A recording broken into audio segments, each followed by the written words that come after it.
नमस्कार, मेरा नाम है डॉक्टर रोहित जैन। मैं एक aesthetic and reconstructive plastic surgeon हूं और मैं opulence clinic Gurgaon south city 1 में प्रैक्टिस करता हूं। आज हम डिस्कस करने वाले हैं स्कार रिविजन के बारे में।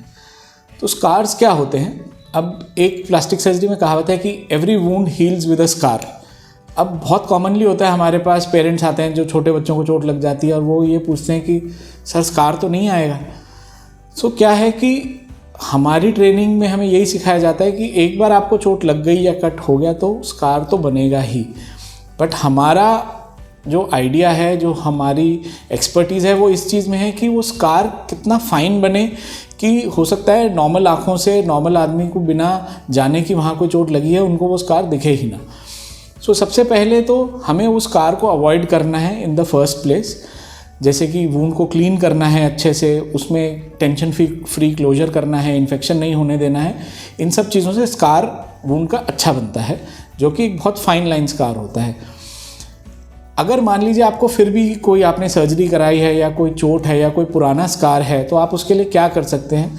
तो बहुत कॉमनली पेशेंट्स आते हैं जिनको विजिबल बॉडी पार्ट्स पे स्कार्स होते हैं, जैसे कि फेस हो गया, हाथ हो गया, पैर हो गया, जिनको लगता है कि हम स्विमिंग करने जाते हैं, हम बाहर निकलते हैं तो वो दिखते हैं स्कार्स, तो हमारे को उनका ट्रीटमेंट कराना है। सो ऐसी कंडीशन में हम स्कार्स को ट्रीटमेंट के लिए कुछ बेसिक प्रिंसिपल्स हैं जो फॉलो करते हैं। जैसे कि या तो हम स्कार को रीओरिएंट कर देते हैं, या फिर हम स्कार को रीलोकेट करते हैं, या अगर पतला स्कार ही है तो हम उसको एक्साइज कर देते हैं।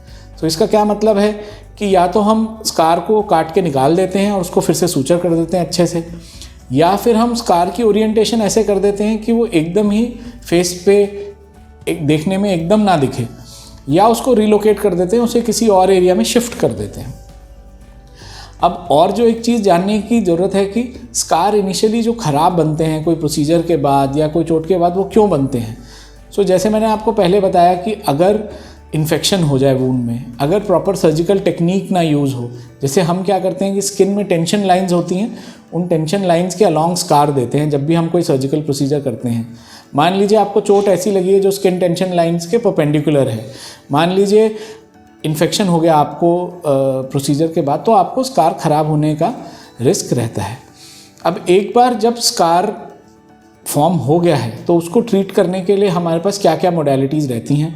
तो हम बहुत commonly fractional CO2 laser use करते हैं स्कार को दबाने के लिए, या हम उस स्कार को एक्साइज करके उसको बिना टेंशन के क्लोजर कर सकते हैं ताकि वो स्कार फिर से स्ट्रेच ना हो। एक और तरीका है जिसे हम कहते हैं सब्सिजन, जिसके अंदर जो डिप्रेस्ड स्कार्स होते हैं उसको, जो नीचे उनके फाइब्रस एडहेशंस होते हैं, उनको रिलीज़ किया जाता है और उसके बाद फैट ग्राफ्ट या फिलर्स के माध्यम से उनको फिर से भर दिया जाता है। इसके अलावा जैसे और प्लास्टिक सर्जिकल टेक्निक्स हैं, Z प्लास्टी, W प्लास्टी, ये सब भी हम कर सकते हैं स्कार्स को छुपाने के लिए। अब एक सबसेट है जिसको हम बोलते हैं कीलॉइड्स। कीलॉइड्स क्या होता है? कीलॉइड फैमिलीज़ में यूजुअली रन करता है, आपका जेनेटिक प्रीडिस्पोजिशन रहता है, और ये एक भद्दे स्कार होते हैं जो बहुत बड़े बन जाते हैं। कॉमनली ये अफ्रीकन पॉपुलेशन में देखा जाता है, लेकिन इंडियंस में भी क्वाइट कॉमन है। और आप देखेंगे कि जिसको कीलॉइड होता है उनकी यूजुअली हिस्ट्री में रहेगा कि मदर को, फादर को, ब्रदर को, मामा को, उनको कीलॉइडल टेंडेंसी रहती है। सो इनको कीलॉइड्स को ट्रीट करने के लिए भी आजकल बहुत अच्छे हमारे पास ऑल्टरनेटिव्स हैं। हम जैसे ट्राइमसिनोलॉन इंट्रालीजनल इंजेक्शन कर सकते हैं, हम फ्रैक्शनल CO2 से भी उनको दबा सकते हैं। उसके अलावा हम प्रेशर गारमेंट्स पेशेंट को दे देते हैं। पहले ज़माने में रेडियोथेरेपी दिया करते थे बहुत बड़े बड़े स्कार्स को सप्रेस करने के लिए, अभी भी देते हैं अगर बहुत बड़े स्कार्स हों तो। अगर आपको स्कार्स के बारे में कोई और डाउट्स हैं या कोई और कन्फ्यूजन है या और कुछ आप जानना चाहते हैं या ठीक कराना चाहते हैं, तो अपने प्लास्टिक सर्जन को प्लीज़ कंसल्ट कीजिए, वो आपकी ज़रूरी हेल्प कर पाएंगे। Thank you.